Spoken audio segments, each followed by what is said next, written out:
नमस्कार। परावर्तन के नियमों को पहले समझने की कोशिश करेंगे। मैंने आपसे कहा परावर्तन या रिफ्लेक्शन वो घटना है जिसमें कि प्रकाश की किरणें दर्पण पर आती हैं और टकरा के लौट जाती हैं उसी तरफ। तो देखिए कैसे होता होगा, इसके बारे में ज़रा हम आपके सामने एक उदाहरण रखना चाहते हैं एक्टिविटी के माध्यम से। देखिए अगर मान लीजिए ये हमारा लेंस है, ये कागज़ का टुकड़ा, और ये रे आ रही है, मान लीजिए एक रे आ रही है। तो मैंने आपसे कहा कि ये इसी तरफ लौट जाएगी। एक आई, इसको हम कहते हैं आपतित किरण, इंसिडेंटल रे, और लौट के चली गई तो परावर्तित किरण, रिफ्लेक्टेड रे। अभी इस परावर्तन की घटना के कुछ नियम हैं, दो नियम हैं खास तौर से। वो क्या है जरा सुनिए, देखिए समझिए जरा। मैंने आपसे कहा कि एक ये समतल है और ये आप मान के चलिए ये दर्पण का काम कर रहा है। प्रकाश की किरण आएगी, टकरा के लौट जाएगी।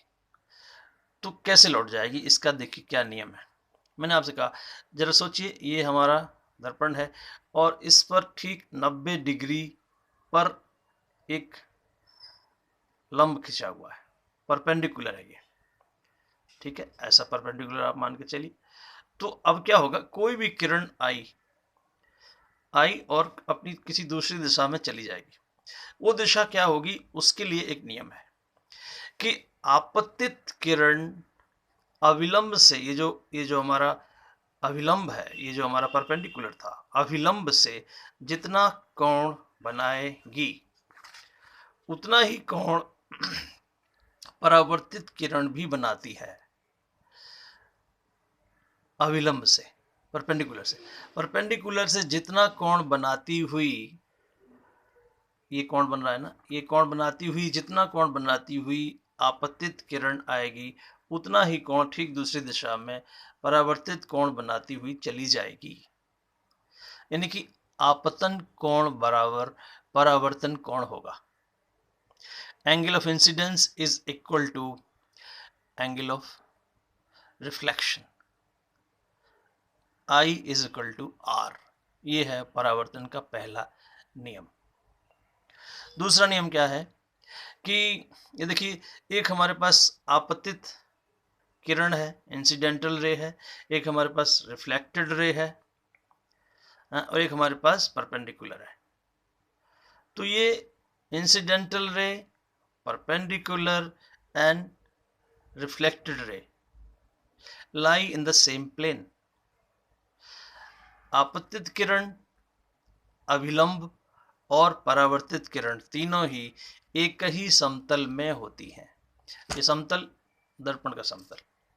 तो दो नियम हुए, आपतन कोण बराबर परावर्तन कोण के, और आपतित किरण, अभिलंब और परावर्तित किरण तीनों ही एक ही समतल में पाए जाते हैं। ये हमारे परावर्तन के नियम हैं।